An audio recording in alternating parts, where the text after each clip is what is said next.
a todos. Com muito prazer que o Sejusc Ponta Grossa recebe nessa tarde pessoas que simbolizam a justiça restaurativa no estado do Paraná, e também a todos que estão acompanhando esse evento ao vivo pelas redes sociais. A vida é muito rara e acho que esse tempo que nós ganhamos para pensar sobre a vida, pensar sobre as nossas escolhas, também é um tempo para reforçar aquilo que de melhor a gente vem fazendo na justiça restaurativa no estado do Paraná. Então, a gente escolheu para abertura essa música do Lenine, uma sugestão da Cláudia Catafesta, lá de Londrina, e que foi perfeita, porque a letra é muito significativa, né? E como a vida não para e que logo, logo nós voltaremos, e nós temos a certeza que a justiça restaurativa vai passar de nível depois dessa pandemia, nós sabemos o quanto nós vamos precisar restaurar pessoas e relacionamentos, nós não podemos ficar esperando, né, quando a natureza vai nos dar a oportunidade de voltar, para poder então, traçar um plano, né? Então, os planos estão sendo traçados agora, essa parada estratégica, porque nós sabemos que nós vamos precisar de muito planejamento, muita força para essa volta. Então, hoje nós reunimos aqui pessoas que trabalham diretamente com a justiça restaurativa, que acompanham a justiça restaurativa desde o começo, pessoas que estão em cargos chaves de todo o Paraná, trabalhando com justiça restaurativa, e pessoas que têm uma possibilidade de catapultar todas as nossas ações, né, justiça restaurativa no Judiciário do Paraná.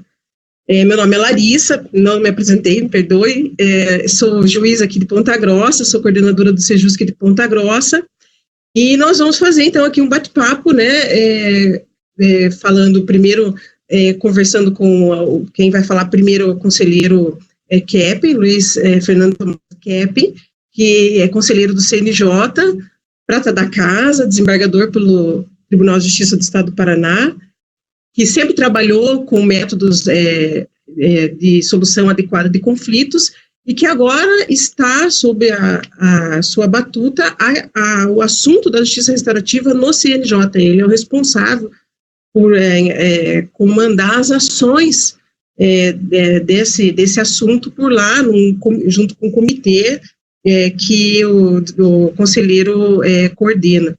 Então, primeiro, conselheiro, quer dizer que para nós é uma grande honra o senhor estar presente hoje, e a felicidade de termos o senhor lá em Brasília, e com essa representatividade, né, demonstra também o quanto que o Paraná, nesses 6 anos de caminhada na justiça restaurativa, conseguiu construir um caminho, e como esse caminho vem sendo sólido, né, bem traçado, e por isso acho que só por isso já é um motivo para a gente comemorar.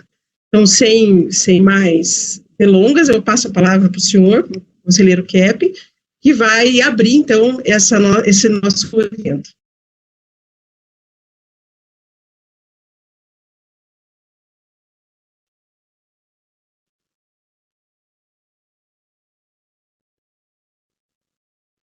Bem, agora sim. Uma boa tarde a todos. Muito obrigada pela tua fala. Eu convido, então, a Cláudia, juíza em Londrina. Cláudia, por favor, se apresente e conte o que você vai compartilhar conosco hoje. Olá, me escutam? Tudo bem? Bom, eu estou aqui para contar um pouquinho do que a gente apronta aqui em Londrina, né, usando essa ferramenta maravilhosa que eu conheci há exatos 6 anos, né, nesse curso referido pelo Rodrigo, capitaneado pela Larissa, e que teve a participação de pessoas que hoje permanecem no meu coração. É um prazer enorme dividir essa tela, esse momento com vocês, meus amigos, né, Claudinho, Pati, Beto, que a minha admiração já é antiga e só reforçada, a Lu, a Glaucia, a Mariana, e o Rodrigo que trouxe o tema, né, para eu dar a sequência. Mas eu não posso começar a falar sem antes, eu preciso fazer uma reverência e uma referência ao meu parceiro aqui em Londrina, Luiz Cláudio Galhardi, que preparou esse terreno todo em Londrina para que a justiça restaurativa florescesse como floresce aqui. Então, eu até brinco que todo mundo sempre tem dados para dar, tem estatísticas, tem gráficos. Em Londrina, a gente perdeu o controle, graças a Deus, porque a prática foi muito bem aceita, muito bem acolhida, tem lei municipal funcionando, as escolas têm essa prática, já criaram a figura do professor mediador. Então, pessoal de Londrina, eu lembro de tudo isso, mas o meu tema hoje é para falar um pouquinho de socioeducação, né, e é a matéria, né, que é o tema que eu atuo, né, no judiciário. Eu ingressei em 2005, conheci restaurativo em 2014 e foi um grande divisor de águas, né, fez todo sentido para mim, e hoje faz todo sentido, eu só me vejo atuando hoje no judiciário a partir desse olhar, que não é novo, né, Beto? Só a gente que não conhecia. E na socioeducação, como foi o nascedouro normativo, né, foi na socioeducação que isso se implantou, eu fui me dar conta que eu estava atuando sem essa perspectiva e que a rede socioeducativa também não tinha esse olhar. E em diversas matérias, né, do judiciário, todo mundo dá um pouco de pitaco e tal, mas na socioeducação eu acho que é a matéria que todo mundo é juiz, né? Então, houve uma notícia na imprensa sobre um adolescente que fez alguma coisa, todo mundo já tem a resposta, redução da maioridade, e quando se fala em socioeducação, a partir desse olhar da ética do cuidado, que não se volta só para o adolescente, mas também se volta para o cuidador, né? É um cuidado em relação ao cuidador, aí é que ela começa a fazer sentido. Responsabilização não tem nada a ver com passar a mão na cabeça, soltar um adolescente não tem nada a ver com não promover responsabilização. O que mais faz sentido para mim quando eu penso na restaurativa é a janela da disciplina social, né? Então, quando nós temos um autocontrole, né, rigoroso, mas não, temos baixo afeto, né, nós temos uma disciplina punitiva, que não traz benefício. Quando eu tenho um baixo controle, permissivo, um autoafeto. Quando eu tenho autoafeto, baixo controle, negligente, só faz sentido quando eu dou apoio, eu cobro, mas eu dou apoio. E faz sentido também na minha função como mãe. E aí tem todo sentido na função com os adolescentes, e aí tem todo sentido com a função nas equipes. Então, o projeto, falando sobre socioeducação, nada mais é do que reforçar nas equipes a ideia, Rodrigo, da ética do cuidado, a partir de responsabilização combinada com afeto.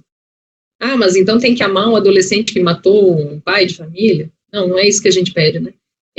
A ideia da socioeducação, como eu falei, sempre todos têm a resposta.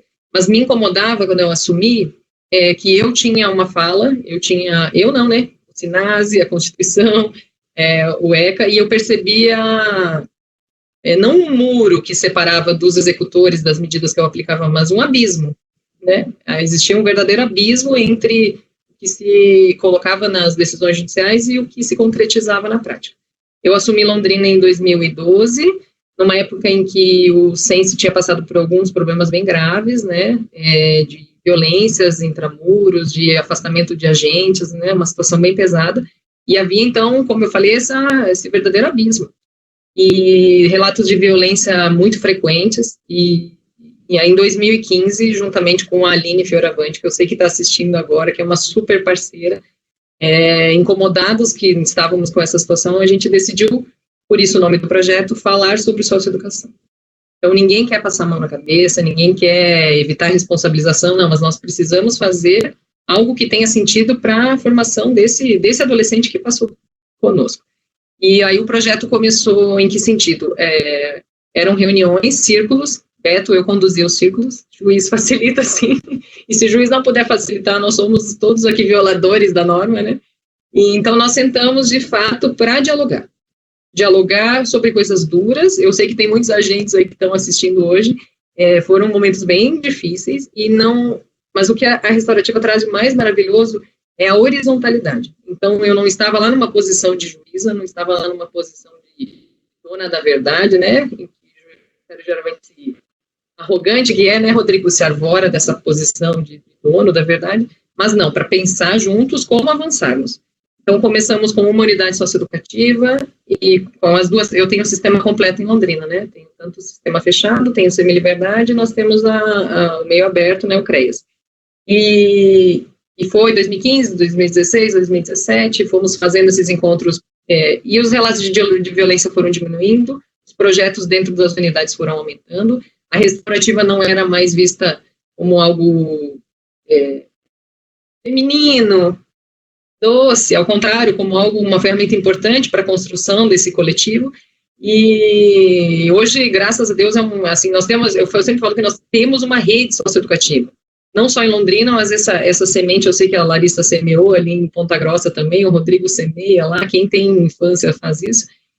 Hoje nós temos um departamento no governo do estado que tem esse olhar do cuidado. Então, eles estão fazendo, eu participo também, de círculos de cuidado, faziam presencialmente, agora virtualmente, com os agentes, com as pessoas que trabalham com os adolescentes. Então, para além de pensar na relação do adolescente com a sua vítima, né, que é assim que sempre se apresenta a restaurativa, não. É para pensar a relação do cuidador com o cuidado. Como fazer, concretizar os objetivos da socioeducação com equipes que saibam, de fato, o que a lei prevê e o que o juiz está determinando.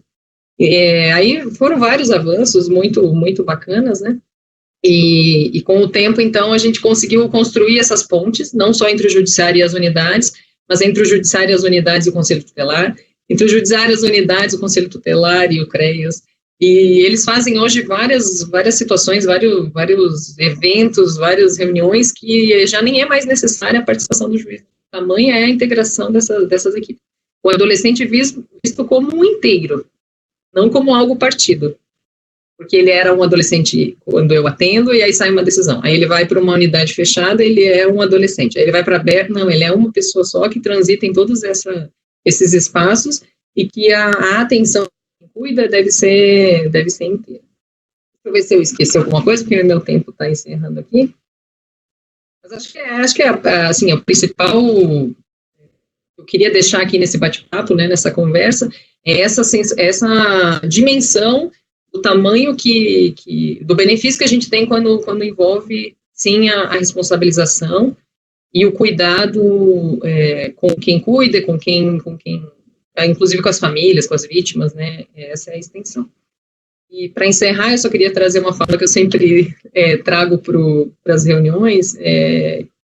Quando saímos do curso lá em Ponta Grossa, isso era um sonho, né? A gente tateou muito, ficou no escuro, apesar de ter referências de outros estados, mas sempre a realidade, ela nos provoca, né? Porque é a partir da realidade que a gente consegue pensar.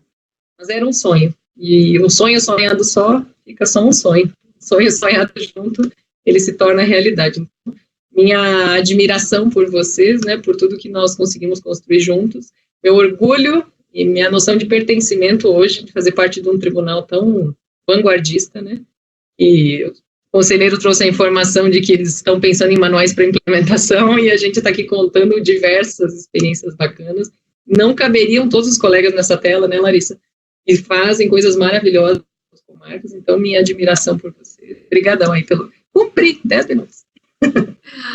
Cláudia, muito obrigada. A gente tem esse sentimento de pertencimento mesmo. É brilhante o trabalho de vocês. Também sei o quanto contribuíram diversas pessoas diferentes, como esse sistema de rede funciona bem na socioeducação em Londrina. E aproveito e mando um grande abraço para minha amiga do coração, Aline Fioravante, que construiu junto com você, com a Marildo do Sense, né, com todos os educadores, pecinha por pecinha desse quebra-cabeça que foi montado lindamente aí em Londrina. Vou convidar, então, agora a Luciana, juíza da comarca lá de Foz do Iguaçu, para contar um pouquinho para a gente a aplicação da JR em outro âmbito. Lu, é com você. Oi, Mari. Boa tarde. Me ouvem bem? Sim?